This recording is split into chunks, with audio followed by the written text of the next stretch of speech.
Sir आपकी जिंदगी में मोहब्बत क्या वो रखती है, इम्पैक्ट करती है? बात करने का आपका लहजा सही होना चाहिए। आपको अधिकारी के साथ सम्मान से बातचीत करनी चाहिए। यूट्यूबर होना आपको कोई अधिकार नहीं देता कि आप दूसरे के अधिकारों का हनन करो। और बताओ। तो नमस्कार साथियों, आपका स्वागत है हमारे नए नवेले यूट्यूब चैनल और बताओ में।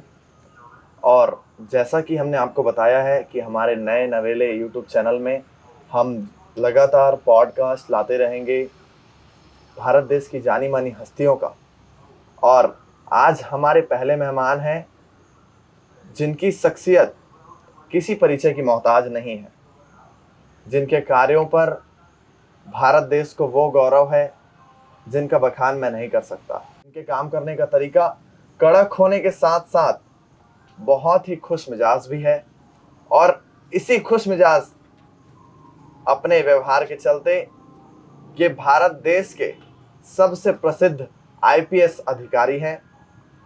आइए स्वागत करते हैं भारत देश के सबसे प्रसिद्ध आईपीएस अधिकारी और छत्तीसगढ़ के भोरम देव की नगरी कवर्धा के एसपी श्री अभिषेक पल्लव जी का। धन्यवाद। सर नमस्कार। नमस्कार। सर जैसा कि मैं आपको बताना चाहूँगा, ये हमारा पहला पॉडकास्ट है और हमारे हिंदू जो परंपरा है उसके चलते जो हम शुरुआत करते हैं श्री गणेश जी से करते हैं, तो हमारे इस चैनल के श्री गणेश आप ही हैं। धन्यवाद। आपकी चैनल को जो है शुभकामनाएं कि आप फॉलोअर्स आपके बढ़े, सब्सक्राइबर्स बढ़े, आप अच्छे न्यूज़ जो है वो जनता तक पहुंचा पाएँ जिससे कि जनता को फ़ायदा मिले। सर सबसे पहली बात तो मैं आपको आज देख के बहुत अच्छा लग रहा है आपके साथ बैठ के। जो एक हमेशा एक युवा का जो सपना होता है कि एक अच्छे अधिकारी के साथ बैठकर बातचीत हो, वो उनकी ज़िंदगी के बारे में जाने, तो आज अपना अमूल्य समय देने के लिए सबसे पहले तो सर बहुत बहुत धन्यवाद आपका। धन्यवाद आपको भी, इतनी दूर से आए आप। सर मैं पहली बार आपको सबसे कम माइक के साथ देख रहा हूँ।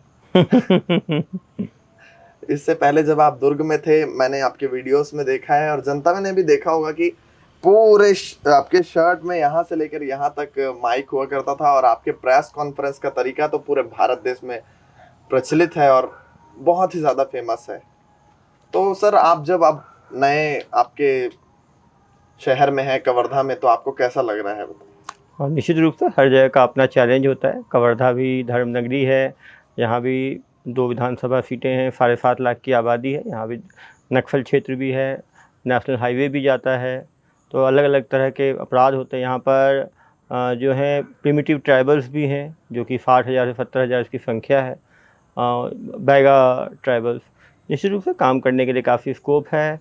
जहाँ भी आदमी की पदस्थापना आए, आदमी को कुछ अलग करने की कोशिश करना चाहिए, जो जनता की वहाँ की जो समस्याएं हैं उसका निराकरण करने की कोशिश करना चाहिए, और यही मेरी कोशिश रहती है और इसमें मैं लगातार निरंतर प्रयासरत हूँ। सर आपका तरीका तो पूरे भारत देश की जनता जानती है कि आप एक कड़क मिजाज के साथ साथ बहुत ही ज़्यादा खुश मिजाज भी हैं, और आपके जो प्रेस कॉन्फ्रेंस का तरीका है, जो अपराधियों को आपने, मैं ये बोल सकता हूँ सर कि ये तरीका आज तक किसी ने भी भारत देश में नहीं देखा होगा। मैं ये पूछना चाहता हूँ सर कि आपने जो ये प्रेस कॉन्फ्रेंस ली है अपराधियों के साथ में, तो जो अपराधी कुछ ऐसा होता है सर, जैसे कि हमने आपकी एक प्रेस कॉन्फ्रेंस देखी है जिसमें एक अपराधी जो कि चोरी करने के बाद गरीबों में वो कपड़ा बांट दिया बोल रहा था और ऐसा कुछ, तो आप वैसे अपराधियों को क्या ट्रीट करते हैं? मेरा हमेशा मानना है कि हमें अपराधी से नहीं, अपराध से नफरत करना चाहिए। हमारी कोशिश ये होनी चाहिए कि अपराधी को हम समझें और उनकी पर्सनल काउंसलिंग करें, फैमिली काउंसलिंग करें और किसी तरह उसको अपराध से वापस लाएं। मुझे खुशी था कि दुर्ग में जब मैंने प्रेस कॉन्फ्रेंस शुरू किया तो कोई भी क्रिमिनल रिपीट नहीं हुआ, जबकि सामान्यतः देखा जाता है कि एक आदमी जेल जाता है तो निकलने के बाद फिर वो अपराध करता है, फिर जेल जाता है। तो हमारी कोशिश ये होनी चाहिए कि हम, क्योंकि वो भी नागरिक हैं इस देश के, वो भी कहीं ना कहीं किसी न किसी कारण के कारण वो क्राइम में गए होंगे। बहुत ज़रूरी है कि हम समझें कि क्राइम क्यों होता है, क्राइम के क्या क्या कारक हैं। हो सकता है नशा एक कारण हो सकता है, परिवार में विवाद एक कारण हो सकता है, दोस्तों में जो है हीरो बनने के लिए हो सकता है, जल्दी पैसा कमाने की होड़ के कारण हो सकता है, आसपास का जो माहौल है, दोस्त हैं, उनके कारण हो सकता है। तो हमारी एक-एक कारक को एक-एक करके हैंडल करेंगे तो फिर क्राइम कम हो सकता है। बहुत ज़रूरी है कि क्रिमिनल को हम समझें, उसको समझाएँ। तो हर क्रिमिनल जो है वो हर आदमी बदनामी से डरता है। तो निश्चित रूप से जो समाज को भी ज़रूरी है कि जो गलत काम कर रहा है उसको हम डिप्लोर करें, उसको हम समझाइश दें, उसको हम घेराबंदी करें और जो अच्छा काम कर रहा है उसको हम शाबाशी दें, उसको हम प्रमोट करें। तभी जो समाज जो है वो एक सही रास्ते पर जा पाएगा। सर आपके इसी व्यवहार के चलते मैंने देखा है कि मैं भी बहुत टाइम से इसमें नहीं हूँ सोशल मीडिया पे, बट जब से हूँ अभी कुछ टाइम से आपकी जो प्रेस कॉन्फ्रेंस आने लगी, आपने जो जनता को ट्रीट किया, मुझे लगता है कि आप जो बता रहे हैं कि जनता जो है वो सीधे लोग पुलिस से दूर रहते हैं। लेकिन मैं ये आपको बताना चाहता हूँ सर कि आपकी जो ड्यूटी है और आप जिस तरीके से करते हैं, जनता के मन में अब पुलिस के प्रति वो भावना नहीं रही है। आपने वो भावना बदली है सर। निश्चित रूप से मुझे खुशी होती है कि पहले लोग पुलिस को केवल मूवी में देखा करते थे। अब सामने-सामने संवाद हो रहा है, काफ़ी लोग सेल्फ़ी लेना चाहते हैं, काफ़ी लोग बात करना चाहते हैं। मैं शायद पहला ही पुलिस अधिकारी होऊँगा, मैंने अपना पर्सनल नंबर जो है हाँ। 7898815399 जिस पे व्हाट्सएप भी है उसको मैंने पब्लिक किया। डेली 4-500 कॉल भी आते हैं, व्हाट्सएप की तो गिनती नहीं है। लेकिन मैं सारे व्हाट्सएप पढ़ता हूँ, सारे कॉल्स को रिस्पॉन्ड करता हूँ। इसका फ़ायदा ये फिर मालूम चलता है कि जनता क्या सोच रही है। काफ़ी लोग जो साइबर फ्रॉड के शिकार होते-होते बच जाते हैं और डेली मुझे बहुत सारे मैसेज आते हैं, सर हमने आपका वीडियो देखा उससे साइबर फ्रॉड होने वाला था, हम बच गए। काफ़ी लोग जब पशु-पेश में रहते हैं कि कहीं ये फ्रॉड तो नहीं है, तो कॉल भी करते हैं। एक कॉल करके उनको चीज़ समझ में आती है तो बच जाते हैं। तो निश्चित रूप से डेली आप कुछ लोग भी आपके प्रयास से उनके साथ घटना होने से बच पा रहे हैं, तो ये अपने आप में बहुत बड़ी सफलता है। सर अब आपकी ड्यूटी और पॉपुलैरिटी से हट के हम थोड़ा-सा निजी ज़िंदगी में बात करते हैं। आपने इसकी शुरुआत कहाँ से की थी जो आज आप इतने बड़े पद में हैं? मेरे पापा मिलिट्री इंजीनियरिंग सर्विसेज में थे। तो लगातार मैं केंद्रीय विद्यालय में अलग-अलग जगह पर रामगढ़, झारखंड, सिलीगुड़ी, पश्चिम बंगाल, पुणे, महाराष्ट्र, दिल्ली और गोवा से मैंने अपने 1 से लेकर 12th तक की पढ़ाई केंद्रीय विद्यालय में की। और उसके बाद गवर्नमेंट मेडिकल कॉलेज गोवा से मैंने 99 और 2005 के बीच में एमबीबीएस की पढ़ाई की और 2006-2009 में एम्स न्यू दिल्ली से साइकियाट्री में मैंने एमडी किया। उसके बाद दिल्ली के जो प्रतिष्ठित सरकारी अस्पताल हैं, जीबी पंत अस्पताल, इभास, वहाँ पर मैंने कार्यरत रहा। 2012 का सिविल सर्विस एग्ज़ाम देके मुझे आईपीएस एलोकेट हुआ 2013 बैच और फिर मैं दंतेवाड़ा में एडिशनल एसपी और एसपी के रूप में करीब 6 वर्षों में मेरा कार्यकाल रहा। फिर दुर्ग में वहाँ करीब 13 महीने का कार्यकाल रहा और मैं एसपी के रूप में जांजगीर और कोंडागांव में भी रहा हूँ। सर एक हमने आपका वीडियो देखा है, जो आई थिंक किसी कैमरामैन की डेथ के चलते आप रो रहे थे उस वीडियो में। उस वीडियो की कुछ कहानी बताइए सर, क्या वो निश्चित रूप से ये 5 वर्ष पुरानी बात है। पिछला जो विधानसभा चुनाव था 2018 30 अक्टूबर की ये घटना है। वहाँ अति संवेदनशील नक्सल पुलिस थाना अरणपुर में एक नीलावाया गांव है, जहाँ पहली बार मतदान होना था। दूरदर्शन की टीम, नेशनल टीम दिल्ली से आई थी। 5 सदस्यीय टीम जो है उस बूथ की तैयारियों को कवर करने के लिए निकली थी, साथ में पुलिस सुरक्षा भी थी। मैं भी उसमें गया था। वो टीम के ऊपर जो है नक्सलियों ने घात लगाकर हमला किया, जिसमें एक कैमरामैन शहीद हुआ, एक सब इंस्पेक्टर हमारा शहीद हुआ, एक कांस्टेबल शहीद हुआ, 2 घायल हुए। करीब आधे घंटे की मुठभेड़ चली, जिसमें कि पुलिस ने जम के नक्सलियों का सामना किया और नक्सलियों को भागना पड़ा। निश्चित रूप से मेरे सामने किसी सब इंस्पेक्टर की पहली शहादत थी, क्योंकि वो मेरे साथ चल रहा था, मेरे बोलने पर आया था। तो काफ़ी दुःख और कहीं न कहीं ग्लानि भी मुझे थी कि हम अच्छी तरह प्रिपरेशन करते तो शायद इस घटना को रोक पाते। उस घटना में थोड़ा मैं भावुक भी हो गया था। लेकिन उसी दिन मैंने कमर कसी की। जब मैं पहले डॉक्टर भी था। हम अच्छे डॉक्टर, अच्छे पुलिसकर्मी वो होते हैं जो देख के रोएँ नहीं, हम उसका निराकरण करें। उसके बाद नक्सल संगठन के खिलाफ हमने 5 साल अच्छी मुहिम चलाई, 4 साल। उसमें करीब 70 से ज़्यादा माओवादी ढेर हुए, करीब 500 से ज़्यादा माओवादी गिरफ्तार हुए और एक लोन वराटू मैंने अभियान, घर वापसी का अभियान चालू किया, जिसमें कि करीब 500 से ऊपर माओवादी सरेंडर किए, जिसमें 150 से ज़्यादा इनामी माओवादी थे। क्योंकि मैंने उस मुठभेड़ में देखा कि आर्म्ड माओविस्ट 25-30 ही होते हैं, उनके साथ मिलिशिया संगम जो ग्रामवासी होते हैं जो आगे रहते हैं, जिनको नक्सली आगे रख के फायरिंग करते हैं। और जब तक हम ग्रामीणों को अपनी तरफ ना खींचें, जब तक हम ग्रामीणों का दिल ना जीत पाएँ, जब तक उनको हम मुख्य धारा में ना जोड़ पाएँ, तब तक नक्सलवाद का पूरा जो सोल्यूशन है वो संभव नहीं है। सोशल मीडिया ही ऐसा प्लेटफॉर्म है, आपने बहुत अच्छा प्लेटफॉर्म चुना है जिससे आदमी अपनी सोच जता सकता है, अपनी सोच बता सकता है। और जैसे कि आप अब हम तो आपको दुर्ग से ही देखना शुरू किए क्योंकि आप बोल सकते हैं कि आपकी जो लाइमलाइट है वो दुर्ग से ही हुई और पूरी देश की जनता आपको दुर्ग के एसपी के नाम से ही जानती है। मैं आप लोगों को ये भी बताना चाहता हूँ कि सर अब कवर्धा में आ गए हैं और कवर्धा में आकर भी बहुत अच्छी मुहिम सर ने शुरू की है। जैसे कि सर ने बताया कि अभी वो बाइक राइडर्स का वीडियो बनवा के अपने व्हाट्सएप में मंगा रहे हैं और जो भी वो वीडियो सेंड कर रहा है उसको 500 रुपए इनाम दे रहे हैं और उसे कुछ अपनी तरफ से गिफ्ट भी दे रहे हैं। सर आपकी इसी एक नए तरीके के पुलिस की ड्यूटी से जनता बहुत ही ज्यादा खुश होती है और आपको अपना एक आइडल मानने लगती है। अभी आज के टाइम में आप देखेंगे कि 13 साल से लेके 35 साल के लोग सबसे ज़्यादा सोशल मीडिया में जुड़े हुए हैं। ये कह सकते हैं इंटरनेट जनरेशन है ये। देश में 120 करोड़ से ज़्यादा सिम कार्ड्स हैं और ज़्यादातर 5G 3G and above network के लोग हैं। सभी के पास हाई नेटवर्क है। मुझे खुशी है लोग अच्छी चीज़ें देखें। काफ़ी लोग मुझे बोलते हैं कि सर वो आपके वीडियो लोग देखते रहते हैं। मैंने कहा अरे वो गलत वीडियो देखते हैं, उससे तो अच्छा है कुछ ऐसी चीज़ देखें जिससे उनको सीखने को भी मिले और वो एक सही रास्ते पर चले। और मेरा मानना है कि जो युवक हैं उनको हम जैसी एनर्जी देंगे, जैसा डायरेक्शन देंगे, उस ओर वो बढ़ेगा। जब मैं दुर्ग में था मैंने देखा कि कोई आदमी टेढ़ा मेढ़ा गाड़ी चलाते हुए अपना रील डाल रहा है, कोई चाकू से केक काटते हुए, बर्थडे केक काटते हुए डाल रहा है, कोई गाड़ी के ऊपर चढ़ के अपना केक काट रहा है और ऐसे लोगों को हज़ारों लोग लाइक भी करते थे, उसको इमोजी डालते थे। तो कहीं न कहीं यदि हम उसको रोकेंगे नहीं, तो युवक उसको देख के बाकी लोग भी वही काम करेंगे। वीडियो को वीडियो से ही काटा जा सकता है, सोशल मीडिया को सोशल मीडिया से ही काटा जा सकता है। और क्योंकि उनके घर वाले उस सोशल मीडिया के युग के नहीं हैं, तो वो सोशल मीडिया में आके नहीं समझा पाते अपने बच्चों को। और आज के टाइम में जो बच्चे हैं वो अपने हम उम्र लोगों की बात ही सुनते हैं। तो यदि वो बुजुर्ग कुछ बोलना चाहेंगे तो उससे वो कहीं ना कहीं नाराज़गी शो करते हैं। तो बहुत ज़रूरी है, हमें सोशल मीडिया से भागने की ज़रूरत नहीं है। शासन के जितने विभाग हैं, स्पेसिफिकली पुलिस विभाग, हम सोशल मीडिया से ना भागें, सोशल मीडिया पे अपनी प्रेजेंस बढ़ाएं, सोशल मीडिया में अपनी बात रखें।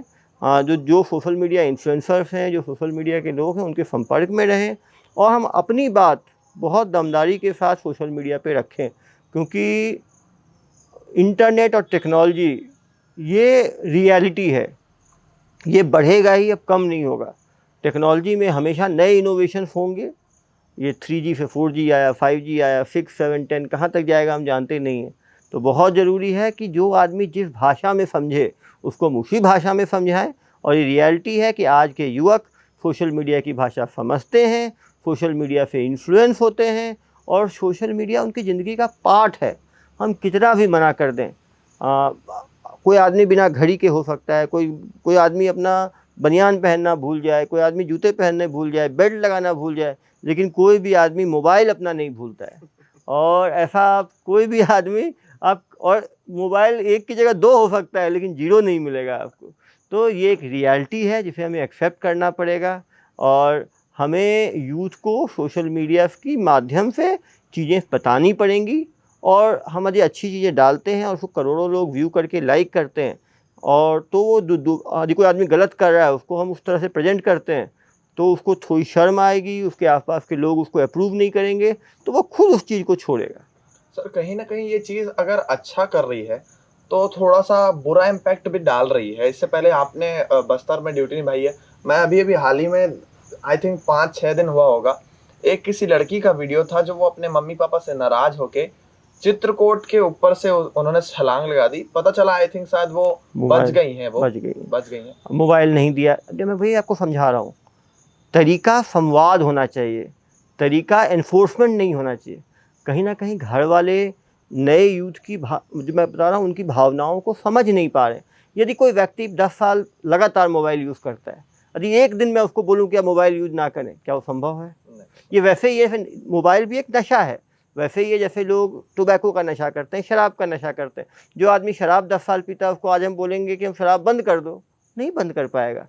ज़रूरी है घर वाले बच्चों की भावनाओं को समझें, बच्चों के इंटरनेट बिहेवियर को मॉनिटर करें, मॉडिफाई करें, उनके टाइमिंग्स धीरे धीरे रेस्ट्रिक्ट करें। लेकिन यदि हम अचानक कार्रवाई करना चाहेंगे, मैंने कहा ऐसा नहीं है घर वाले बच्चों का बुरा चाहते हैं, लेकिन घर वालों को कैसे इससे डील करना है ये चीज़ समझ नहीं आ रहा है। बहुत ज़रूरी है कि वो काउंसलर से मिलें, टीचर से मिलें, डिस्कस करें आपस में बच्चों के साथ बैठ के। बहुत ज़रूरी है कि पेरेंट्स बच्चों को समय दें। यदि आप समय नहीं दे रहे हैं, आपको पता ही नहीं है बच्चा क्या कर रहा है, बच्चा लगातार मोबाइल पे कुछ कर रहा है और अचानक एक दिन आपने डिसाइड किया नहीं आज से मोबाइल बंद कर दो, तो ये संभव नहीं है। और आपने मोबाइल बंद भी किया है तो बहुत ज़रूरी है कि उसके बाद कुछ दिनों तक आप बच्चों को मॉनिटर करें कि कहीं कोई बच्चे गलत कदम तो नहीं उठा रहे हैं। क्योंकि बच्चों को क्या है, अपना पीयर ग्रुप होता है और पीयर ग्रुप से बहुत इन्फ्लुएंस होते हैं। वो बच्चा बाहर जाएगा और दूसरे बच्चे बोलेंगे अरे तुम्हारी मम्मी ने मोबाइल छीन लिया, मेरी मम्मी तो मोबाइल देती है, तुम्हारी मम्मी तो ऐसी है, तुम्हारा तो घर में कोई वैल्यू नहीं है। आप समझ नहीं सकते हैं कि पीयर बच्चे भी आजकल क्या बोल दें क्या कर दें। और यदि हम पेरेंट्स बच्चों को समय नहीं दे रहे हैं तो उनके दोस्त ज़्यादा समय दे रहे हैं, तो दोस्तों की बात से ज़्यादा इन्फ्लुएंस होंगे। और वैसे भी इस उम्र में 13, 15, 17 साल की उम्र में आदमी अपने दोस्तों से ज़्यादा इन्फ्लुएंस होता है। वो पीयर्स में अपना इन्फ्लुएंस चाहता है, पीयर्स में अपनी अप्रूवल चाहता है। तो बहुत ज़रूरी है पेरेंट्स के लिए भी कि जल्दबाजी में डिसीजन ना लें, वो धीरे धीरे करके एक प्रॉपर काउंसलिंग के साथ बच्चों को समय दे के करें। नहीं तो बच्चे इस तरह गलत, खुशी है कि वो बच्ची बच पाई, नहीं तो 70 फीट से गिरने के बाद कोई पत्थर पे गिर सकती थी, पानी के बहाव में बह सकती थी, कुछ भी घटना घट सकती थी।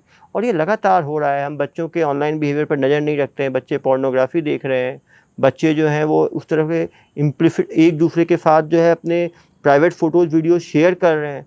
इसके कारण काफ़ी बार वो सोशल मीडिया चला रहे हैं, उसकी सिक्योरिटी नहीं जानते कैसे करना है, उनके प्रोफाइल हैक हो जाते हैं, उनके पर्सनल फ़ोटोज़ वीडियोज़ के लिए जो है जो हैकर्स जो हैं वो पैसा मांगने लगते हैं, एक्सटॉर्ट करने लगते हैं, काफ़ी बच्चे आत्महत्या तक कर लेते हैं।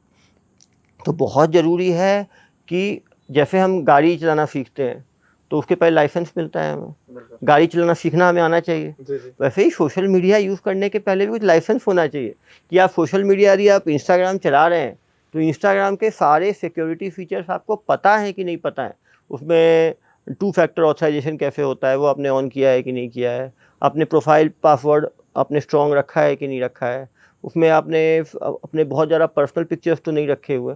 बहुत ज़रूरी है कि सोशल मीडिया साइट्स को भी जब हम अपना स्टार्ट करते हैं अपना नेटवर्क या हम इंस्टॉल करते हैं उस ऐप को, तो सारी जानकारियाँ आनी चाहिए कि आप सिक्योरिटी को स्ट्रॉन्ग कैसे कर सकते हैं। आप सब में टिक मारें, हाँ हमने ये भी किया है, हाँ हमने ये भी किया है। जिन लोगों का 2 फैक्टर ऑथराइजेशन नहीं है, जिनका स्ट्रॉन्ग पासवर्ड नहीं है, उनका हम जैसे ही अपना अकाउंट खोलें तुरंत आना चाहिए कि आपका पासवर्ड वीक है, आपका 2 फैक्टर ऑथराइजेशन ऑन नहीं है, जिससे कि लोग उसको ठीक कर पाएँ। क्योंकि सोशल मीडिया चलाना एक चीज़ है, सोशल मीडिया को सिक्योर होकर चलाना एक दूसरी चीज़ है। क्योंकि बच्चों के अंदर जो है साइबर अपराध बहुत ज़्यादा हो रहे हैं, इंटरनेट अपराध बहुत ज़्यादा हो रहे हैं, तो वो भी एक निश्चित रूप से एक चिंता का विषय है। ऐसे सर बीच में ऐसा होता है, मैं एज अ प्रोफेशन एक फोटोग्राफर हूँ, तो मैंने देखा है कि जब बच्चे माँ बाप जब छोटे बच्चों की फ़ोटो खिंचाते हैं, अब बच्चा अचानक रोने लगे, तो जैसे बच्चा रोने लगे माँ बाप तुरंत हाथ में मोबाइल थमा देते हैं। अब आप बचपन से ही बच्चे को हाथ में मोबाइल थमा रहे हैं, अचानक से आप उससे मोबाइल छीन लेंगे। मैं आपको वही बता रहा हूँ कि मोबाइल का केवल बच्चा रो रहा है, बच्चा खाना नहीं खा रहा तो मोबाइल पकड़ा देते हैं, बच्चा रो रहा है तो मोबाइल पकड़ा देते हैं, हम किसी बड़े लोग आपस में बात कर रहे हैं, बच्चा डिस्टर्ब कर रहा है तो हम मोबाइल पकड़ा देते हैं। यदि हम मोबाइल को बच्चे को शांत करने का एक माध्यम बना देंगे और बिल्कुल छोटी उम्र से मोबाइल का लत लगा देंगे तो निश्चित रूप से बच्चा जो है वो मोबाइल एडिक्शन का शिकार बन सकता है। इसीलिए बहुत ज़रूरी है कि मोबाइल भी एक मशीन है, उस मशीन का उपयोग कितना करना है, कैसे करना है, इसकी काउंसलिंग पेरेंट्स को भी ज़रूरी है और बच्चों को भी ज़रूरी है। सर अब हम इससे हट के एक कुछ मैं बोल सकता हूँ कि युवाओं की कुछ बात, सर आपकी ज़िंदगी में मोहब्बत क्या वो रखती है, इम्पैक्ट करती है? ये बड़ी अच्छी बात कही आप। मोहब्बत बहुत ज़रूरी चीज़ है। मतलब जब आदमी एडोलेसेंट में रहता है 17, 20, 25, उस टाइम हार्मोनल चेंजेस रहते हैं, सबको प्यार रहता है। प्यार बहुत बड़ी चीज़, बहुत ज़रूरी चीज़ है। आदमी को प्यार में भी हेल्दी प्यार होना बहुत ज़रूरी है। और ये भी ज़रूरी है कि प्यार में कभी कभी असफलताएँ भी मिलती हैं। जब हम गाड़ी चलाते हैं तो कभी एक्सीडेंट भी हो सकता है, कभी गाड़ी हम चल भी सकती है, वीडियो भी अच्छा बन सकता है। वैसे ही प्यार भी है, काफ़ी लोगों को प्यार में निराशा मिलती है, वो उसको झेल नहीं पाते हैं, काफ़ी लोग डिप्रेशन में चले जाते हैं, काफ़ी लोग सुसाइड कर लेते हैं, काफ़ी आप देखेंगे प्रेमी जोड़े साथ में सुसाइड कर लेते हैं, काफ़ी लोग परिवार से रिवोल्ट करके निकल जाते हैं। बहुत ज़रूरी है कि हम प्यार में एक दूसरे को समझने की कैपेसिटी रखें, प्यार में दूसरे का पर्सपेक्टिव समझने की हम कैपेसिटी रखें। प्यार में काफ़ी टाइम ऐसा होता है, एक तरफ़ा प्यार होता है, वो भी काफ़ी नुकसान कर जाता है। कभी कभी हम चाहते हैं हम जैसे हैं दूसरा आदमी वैसा ही करे। दो व्यक्ति अलग होता है, दो व्यक्ति की भावनाएं अलग होती हैं, दो व्यक्ति की परवरिश अलग रहती है, दो व्यक्ति की सोच अलग होती है। जब हम दो आदमी साथ आते हैं तो हम एक दूसरे के लिए थोड़ा सा एक दूसरे का वर्जन समझें, एक दूसरे के लिए सेटल कॉम्प्रोमाइज़ करें, एक दूसरे के लिए थोड़ा सा अपने आप को बदलने की कोशिश करें। यदि हम ऐसा कर पाते हैं तो प्यार सफल रहता है, नहीं तो फिर प्यार। और दूसरा है जो हम एक कहते हैं लव एट फर्स्ट साइट, हम एक दूसरे से अटैच हो सकते हैं फर्स्ट साइट, लेकिन जब लंबा प्यार होता है तो हम एक दूसरे को समझते हैं, बहुत चीज़ें होती रहती हैं। और जब भी एक विफल प्यार होता है, मैंने देखा है 5 से 6 महीने आदमी के जो हैं थोड़े से आदमी ख़राब हो जाते हैं। तो बहुत ज़रूरी है, यदि आपने प्यार किया है, यदि निराशा भी मिले तो कोई परेशान होने की आवश्यकता नहीं है। ऐसा नहीं है कि प्यार एक बार ही हो सकता है, जैसे बहुत लोग बोलते हैं प्यार कई बार हो सकता है, प्यार तरह तरह का हो सकता है, प्यार हम जीव जंतु पेड़ पौधे सबसे करते हैं। तो जो लोग प्यार कर रहे हैं और जिनको प्यार में निराशा मिल रही है वो भी परेशान ना हो। ऐसा कोई घाव नहीं है इस दुनिया में जो नहीं भरता है। ये है कुछ घाव में जो स्कार रहता है, कुछ घाव में कोई स्कार नहीं रहता, हमें याद भी नहीं रहता। कुछ ऐसे घाव होते हैं जो भरने के बाद भी जब याद आते हैं थोड़ा दर्द होता है, लेकिन यही ज़िंदगी है। हर आदमी को हर कुछ नहीं मिलता, लेकिन हर व्यक्ति को प्यार करना चाहिए, क्योंकि ये एक एहसास है। यदि आपने एहसास नहीं लिया और उस एक उम्र में ही उस एहसास को सही मायने में जिया जा सकता है, तो हर उम्र में है। तो जो नौजवान लोग हैं वो प्यार से डरे नहीं। प्यार कभी अपने आप भी हो जाता है, बहुत बार प्यार को रोका नहीं जा सकता। ये एक इमोशन है जो कि स्वतः आता है। तो प्यार होना एक नेचुरल फिनोमिना है। यदि आप खुशकिस्मत हैं तो उसमें आप एक सफल एंडिंग कर सकते हैं, लेकिन काफ़ी लोगों को असफलताएँ मिलती हैं। तो इसीलिए मैं सफल लोग वो तो हम देखते ही नहीं, हम असफल लोग को देख के परेशान होते हैं। बहुत लोग असफल लोगों को देखने से प्यार करने से भी डरते हैं। काफ़ी सफल लोग हैं जिनको आप जानते ही नहीं हो। कुछ असफल लोगों को देख के प्यार से भरोसा ना उठाओ। प्यार हमेशा नफ़रत पे भारी रही है, प्यार हमेशा ईर्ष्या पे भारी रही है, और प्यार के कारण ही ये संसार चल रहा है। और अच्छी भावना है और बहुत चीज़ें हैं, आदमी को परेशान नहीं होना चाहिए। प्यार हुआ या असफल हो गए, दोबारा सफलता मिलेगी। सर, आपके प्रॉपर खुद के जीवन में आपने अरेंज मैरिज की या लव मैरिज की? मेरी तो अरेंज मैरिज रही है। मेरी पत्नी भी डॉक्टर है। जब मैं मेडिकल कॉलेज में था छोटे छोटे अफेयर्स मेरे भी थे। अब लेकिन जब शादी हुई तो अरेंज मैरिज हुआ। तो इसलिए मैंने कहा कि ज़रूरी नहीं है, बहुत लोग सोचते हैं प्यार है तो उसका अंत जो है वो शादी ही होना चाहिए। वो ना हुआ तो लोगों की ज़िंदगी बिल्कुल लोग परेशान हो जाते हैं। प्यार एक एहसास है, प्यार एक फीलिंग है, और वो अपने आप होता है, आदमी उसको रोक नहीं पाता, वो आदमी को करना चाहिए। ज़िंदगी में हर व्यक्ति को हर कुछ नहीं मिलता, लेकिन अच्छी शिद्दत से काम करने से आपको कुछ ना कुछ अच्छा ज़रूर मिलता है। सर, आपने जो बताया कि सफल और असफल प्यार में, अब आपकी जैसे अरेंज मैरिज हुई है तो सर, मैं एज अ फोटोग्राफर मैं बहुत सारे शूट करता हूँ, तो आजकल वो प्री वेडिंग चला हुआ है, वेडिंग का चला हुआ है, तो उसके बाद लोग सर ऐसा बोलते हैं कि मतलब लगभग 90% लोग ये कह रहे हैं शादी मत करना भाई, शादी मत करना। तो आप इस चीज में सफल रहे हैं या? मैं बिल्कुल सफल रहा हूँ। मेरी शादी बहुत ही सुखद शादी रही है। मेरी पत्नी भी डॉक्टर हैं। मैं दंतेवाड़ा में 6 वर्ष वो मेरे साथ रहीं। जब मैं शादी पहले हो गई थी, 2010 में हो गई थी, 2012 में मैंने तैयारी शुरू करी। मेरा एक सेटल्ड करियर था। सेटल्ड करियर छोड़ के मैं सिविल सर्विसेज की तैयारी के लिए आया, जो एक बहुत ही डिफ़िकल्ट डिसीजन था और बहुत ही मतलब एक अलग डिसीजन था। उसके बाद भी पत्नी ने मेरा हमेशा सपोर्ट किया। यही कारण है कि इतनी डिफ़िकल्ट तैयारी को मैं कर पाया और मुझे सफलता मिली। बिना परिवार के सपोर्ट के, स्टेबल परिवार के बिना आपकी अच्छी प्रोफेशनल लाइफ नहीं हो सकती। गाड़ी के 2 चक्के की तरह है पर्सनल लाइफ, को एक भी पंक्चर हो जाए तो फिर गाड़ी की हालत ख़राब हो जाएगी। हमेशा मेरा मानना है कि हम एक दूसरे को समझें, एक दूसरों के लिए अपने जीवन में बदलने को खुद की कोशिश करें। हम दूसरे को बदलने की जगह खुद को बदलने के लिए कोशिश करें तो कोई भी रिश्ता अच्छा चलता है। जहाँ तक आपकी प्री वेडिंग पोस्ट वेडिंग की बात है तो शादी हमेशा एक लाइफ में एक बहुत बड़ा माइलस्टोन रहता है। लोग कहते हैं कि जॉब आपने ज्वाइन की वो 30-40 साल की रहती है, आप शादी करते हैं वो भी एक लाइफ टाइम की रहती है। यदि आपकी पहली शादी टूट जाए तो दूसरी होनी भी मुश्किल है और जनरली ख़राब ही होती है। दूसरी टूट जाए, और बात टूटने की नहीं है, टूटना एक बहुत बड़ा मेंटल ट्रॉमा है। तो शादी एक लाइफ टाइम एक इन्वेस्टमेंट है। तो जब भी करें सोच समझ के करें। ज़रूरी नहीं है कि हम बहुत लंबा साथ रहें तभी हम एक दूसरे को जान पाएँ, लेकिन एक बेसिक फिट आदमी के बीच में एक सामंजस्य बन रहा है कि नहीं, ज़रूर देखना चाहिए। और आदमी को शादी में कुछ समय एक दूसरे को समझने में देना चाहिए। आजकल देखा जा रहा है कि शादी होते ही मतभेद शुरू हो जाते हैं, और ज़्यादातर शादियाँ जो टूट रही हैं वो 2 साल से 5 साल के बीच में टूट रही हैं। इसका मतलब पहले 2 साल उनमें डिस्कॉर्ड टाइप का रहता है और फिर 2 से 5 साल के बीच में टूट रहा है। तो ये कहीं ना कहीं बहुत ही गंभीर बात है। केवल दुर्ग भिलाई मैंने देखा कि साल भर में करीब 1000 कपल्स जो हैं वो महिला सेल में काउंसलिंग के लिए आते हैं, जिसमें 600 से ज़्यादा तलाक हो जाते हैं। साल भर में पूरे दुर्ग भिलाई में 3-4 हज़ार से 5 हज़ार शादियाँ हो रही हैं। तो आप समझ सकते हैं 20% से ज़्यादा शादियों में डिस्कॉर्ड है और 10% से ज़्यादा में डिवोर्स रेट है, जो अपने आप में ये बहुत ही गंभीर विषय है। और आप समझ सकते हैं शादी 2 से 5 साल के बीच टूट रही है तो सबके बच्चे भी हो जा रहे हैं, तो उन बच्चों को भी काफ़ी ज़्यादा मानसिक और डेवलपमेंटल इश्यूज़ बच्चों में भी आते हैं।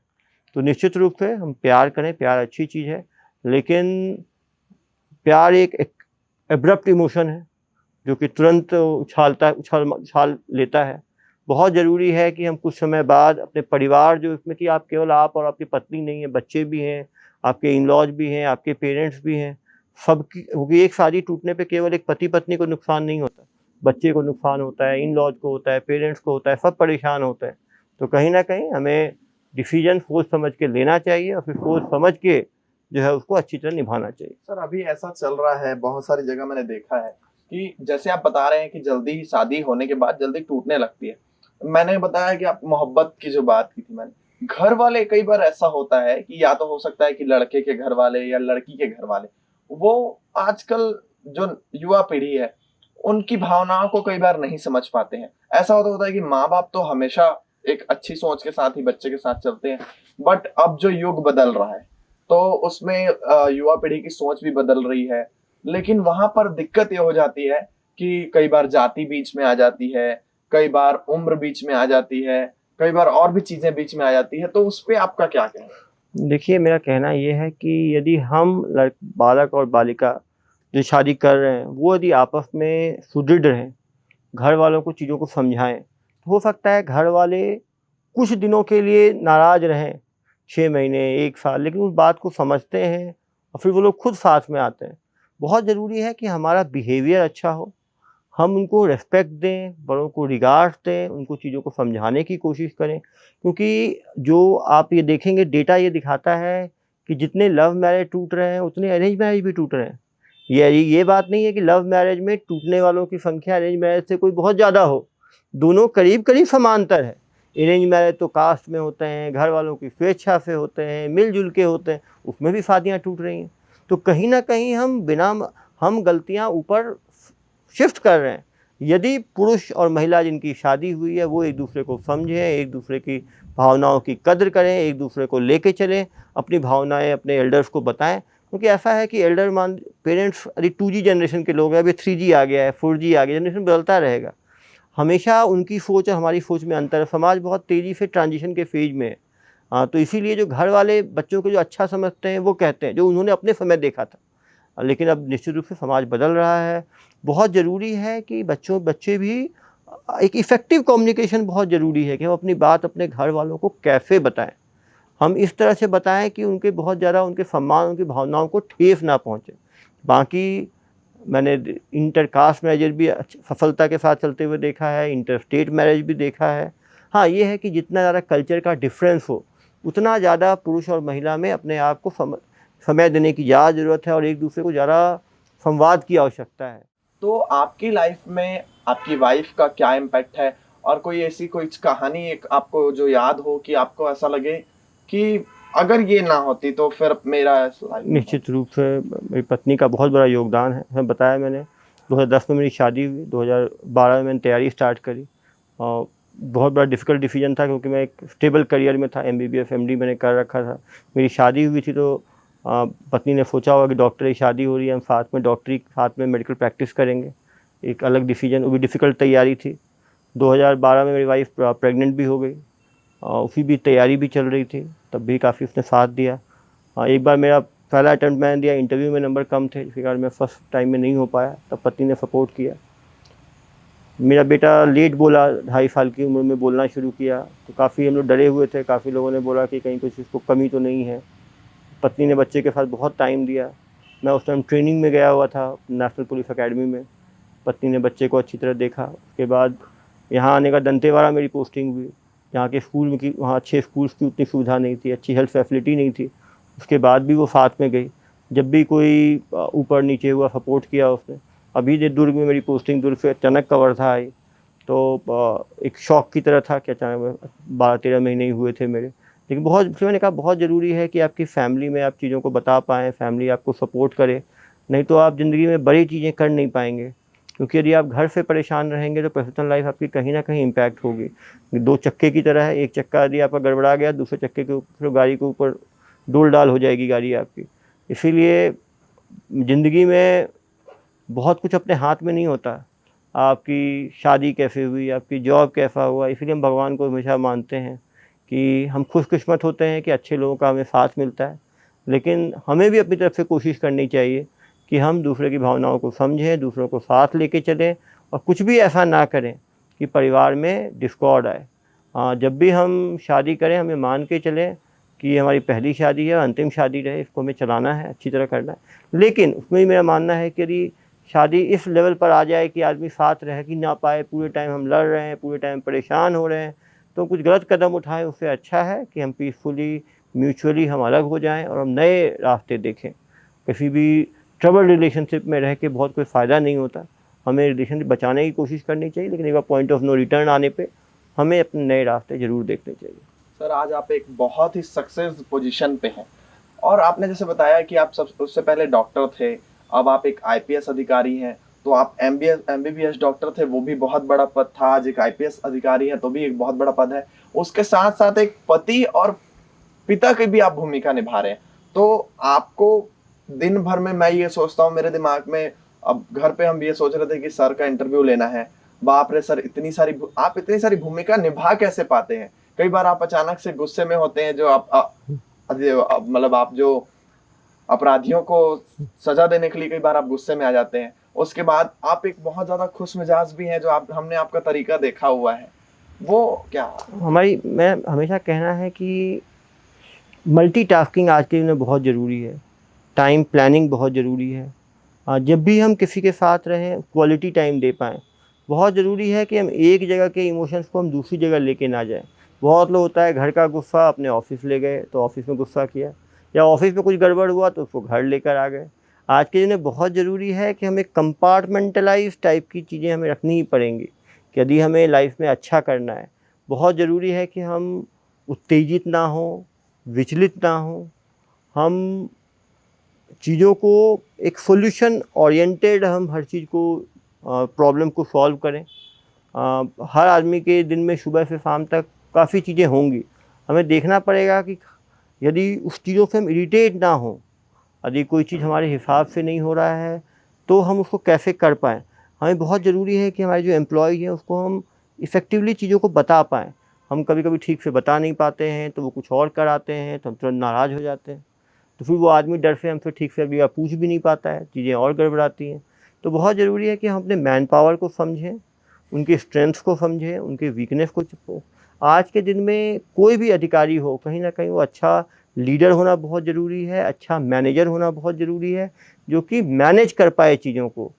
कितना भी ऑनलाइन आ जाए वो ऑफलाइन को छोड़ नहीं सकता। ऑनलाइन एजुकेशन आ गया तब भी ऑफलाइन बंद नहीं कर पाए, ऑफलाइन एजुकेशन ही काम आती है।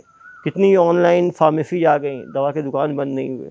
कितने भी ऑनलाइन ये डिलीवरी ऐप्स आ गए, होटल्स बंद नहीं हुए। तो ज़रूरी है कि लाइव आप सामने एक्सपीरियंस, आप किताब पढ़ते हो तो आपके हाथ में किताब रहती है, हाथ के नर्व एंडिंग स्टिमुलेट होते हैं, आपके आँख स्टिमुलेट होते हैं, आप कुछ सोचते हो वो चीज़ें स्टिमुलेट होती हैं। तो निश्चित रूप से एक रीडिंग हैबिट दोबारा हम डेवलप करें, उससे अच्छी कोई हैबिट नहीं है। सोच के पढ़ें, सीधा पढ़ते ही ना जाए, पढ़ें, उसके बारे में सोचें, तो कहीं ना कहीं आपकी क्रिटिकल थिंकिंग, इंटेलेक्चुअल थिंकिंग सब इम्प्रूव होगा। तो निश्चित रूप से हर आदमी एक ना एक महान व्यक्ति के बारे में ज़रूर पढ़ें। सर आप पिक्चरें देखते हैं, बॉलीवुड में इंटरेस्ट है आपको? मैं कम देखता हूँ, लेकिन जब भी कोई मूवी आती है पत्नी के साथ ज़रूर देखता हूँ। बीच में तो कोरोना के कारण काफ़ी सारे रिलीज कम थे तो हम वेब सीरीज़ देखा करते थे, अब मूवीज आ गए हैं तो कोई आपकी कोई फेवरेट मूवी या कोई फेवरेट एक्टर हो आपका तो वो? पहले जब मैं बड़ा हुआ था तो टाइम अमिताभ बच्चन थे तो उन्हीं को देख के मैं बड़ा हुआ था। और उसके बाद अभी नए में जितने हमारे जब 90s में आया तो शाहरुख खान, सलमान खान, उनको देखा। अभी मैं मूवीज़ कम देख रहा हूँ लेकिन लगातार देखता हूँ। अच्छा, आपने वो संजू मूवी देखी है जो संजय दत्त की लाइफ में बनी हुई है? बायोपिक जो उनकी है वो संजू देखा मैंने। आपने देखी होगी। तो आपने देखा होगा कि संजू मूवी में एक उनका खास दोस्त था, जो अब मुझे उनका नाम याद नहीं आ रहा है। तो हर इंसान की लाइफ में एक दोस्त होता है, बिल्कुल, जो पूरी लाइफ में वो इम्पैक्ट रखता है जो आप कभी भूल नहीं सकते। वैसा कोई पर्सन आपकी लाइफ में हो, आप अगर उनका नाम डिस्क्लोज कर सके तो आप प्लीज कर सकते हैं। या कोई एक जो वो पर्सन है जिससे आप अपने दिल की बात कहना चाहें, या उनको आप थैंक्स बोल सकते हैं हमारे जरिए। कोई इतना काफ़ी लोग ज़िंदगी में आए हैं। मैं जनरली बहुत क्लोज किसी से जाता नहीं हूँ, क्योंकि लगातार बहुत मेरी आदत है हज़ारों लोगों का संपर्क साधने की। जब कॉलेज में भी था तो सबके साथ बैठना, सबके साथ करना।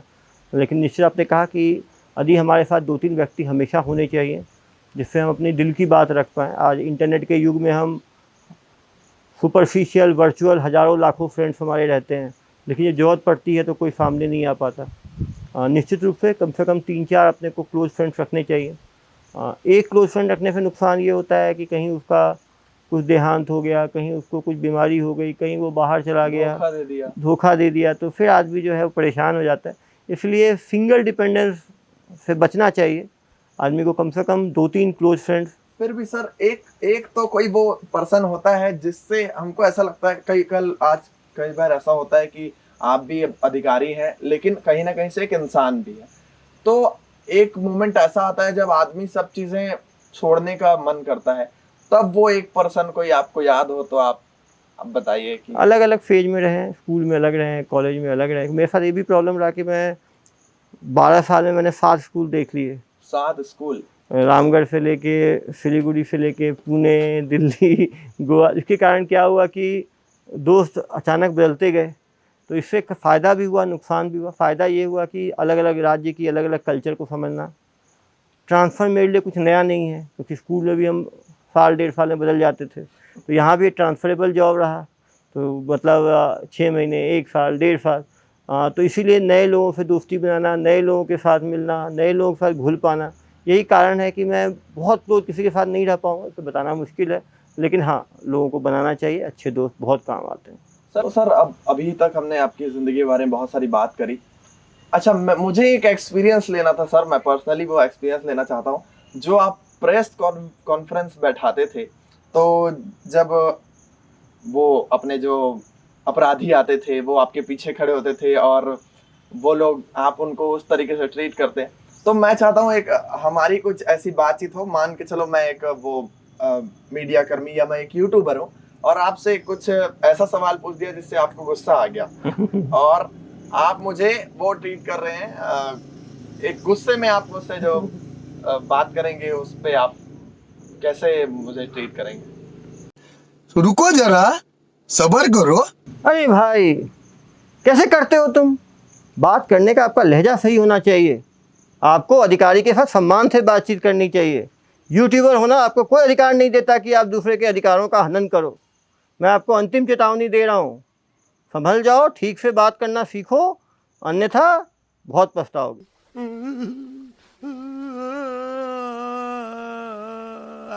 सॉरी सर, हमने गलत सवाल आपसे पूछ दिया। सवाल करने में कभी नाराज नहीं होता।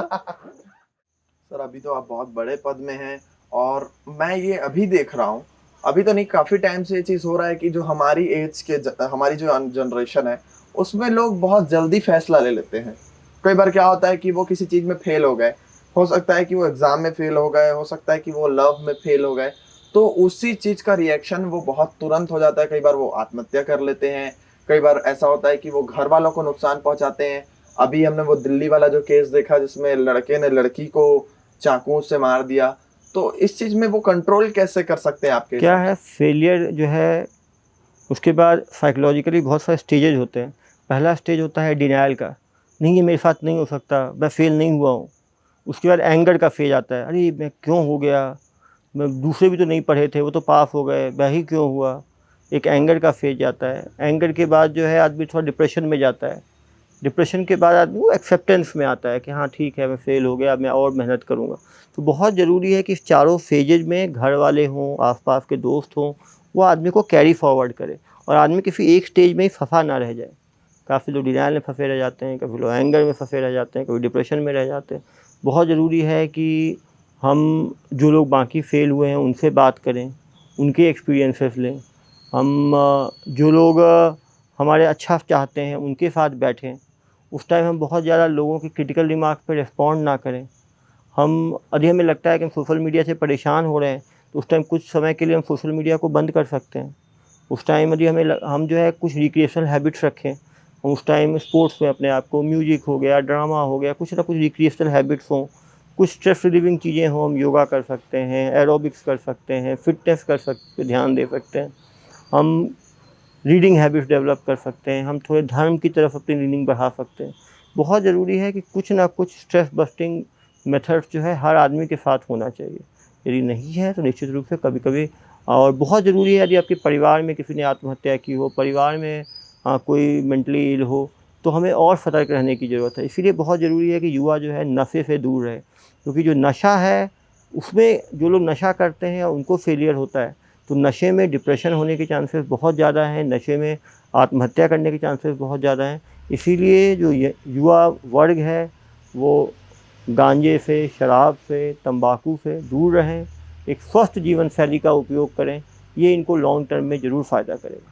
क्या आप भी अपनी लाइफ में कभी डिप्रेशन देखा है आपने भी? निश्चित रूप से डिप्रेशन तो नहीं कह सकते, हाँ डिस्ट्रेस में तो हमेशा, जब फर्स्ट ईयर में फेल हुआ था तो काफ़ी डिस्ट्रेस था, लेकिन मेरे साथ काफ़ी दोस्त थे तो मैं बाहर निकल पाया। जब मैं फ्रैक्चर हुआ, एक बार ऑपरेशन हुआ, ठीक नहीं हुआ, फिर दोबारा ऑपरेशन हुआ, उसके बाद ठीक हुआ, तो करीब 8-10 महीने में परेशान रहा। तो डिस्ट्रेस कह सकते हैं, डिप्रेशन नहीं कह सकते, लेकिन हाँ डिस्ट्रेस, परेशान तो निश्चित रूप से रहा हूँ। और ऐसा कोई व्यक्ति नहीं है जिसको ज़िंदगी में परेशानी नहीं आती है और परेशान नहीं होता है, लेकिन ज़रूरी है कि हम उस परेशानी को डिप्रेशन में कन्वर्ट ना होने दें। उस परेशानी से हम और मजबूत होकर निकलें।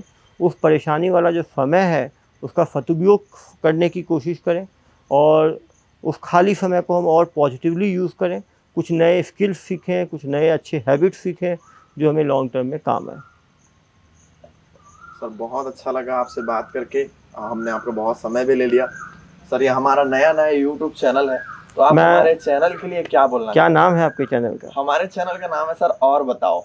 और बताओ और बताओ भाई, और बताओ चैनल को मेरी तरफ से शुभकामनाएं हैं। मुझे उम्मीद है कि आप अच्छे कंटेंट डेवलप करेंगे, ऐसे कंटेंट डेवलप करेंगे जो समाज के लिए सदुपयोगी होगा, ऐसे कंटेंट डेवलप करेंगे जिसको देख के कुछ लोग नया सीख पाएंगे।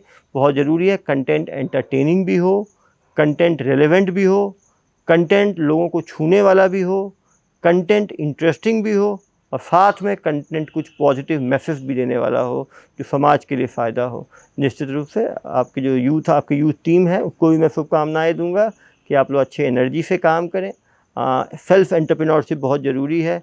पहले इलेक्ट्रॉनिक चैनल, प्रिंट चैनल, फिर पोर्टल, उसके बाद एक यूट्यूब चैनल, एक नया कंसेप्ट है और ये कंसेप्ट चलने के लिए है, कंसेप्ट धीरे आगे ही बढ़ेगा।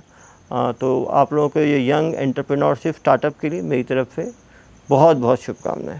Thank you so much sir. हमारे यूट्यूब का नाम आपको कैसा लगा सर? बहुत अच्छा। और बताओ तो हर आदमी यदि बताने की कोशिश करे तो उसका दिल का जख्म भी हल्का होता है। और जब और हमारे देश में है कि जो डिप्राइव क्लास के लोग हैं, जो खुद चीज़ें नहीं बता पाते हैं, उनको बार बार बोलने के लिए उत्साहित और प्रोत्साहित करना पड़ता है, तो वो मन की बात, दिल की बात बोल पाए। तो मैं ये भी आशा रखता हूँ कि आपकी चैनल जो गरीब तबके के लोग हैं, डिप्राइव सेक्शन के लोग हैं, उनकी बात भी, उनकी प्रॉब्लम्स भी बाहर लेकर आ पाएगी, जिससे शासन प्रशासन जो है उसका निराकरण कर पाएगा और उनकी बातें सुनी जाएंगी। सर एक बार आप कह दें कि और बताओ को सब्सक्राइब करें। और मैं सभी से आग्रह करता हूं कि और बताओ चैनल को देखें, सब्सक्राइब करें, लाइक करें और इनके चैनल को सफल बनाएं। Thank you so much sir, आपका बहुत बहुत धन्यवाद। आपने अपना अमूल्य समय हमें दिया और आपसे बहुत कुछ सीखने को मिला। आगे भी हम चाहेंगे कभी मौका मिला, आपके पास वक्त रहा तो हम आपसे मिलने ज़रूर आएंगे। अभी जो बातें हुई, अगली बार हम कुछ अच्छे नए टॉपिक लेके आएंगे या आगे भी आपका आशीर्वाद हमारी भी ज़रूरत अगर आपको कहीं पर पड़े कि आप कहीं हम हमें बुला सकें तो आप प्लीज़ हमें भी याद करें। बहुत बहुत धन्यवाद सर आपका, हमें अमूल्य समय देने के लिए सर। धन्यवाद।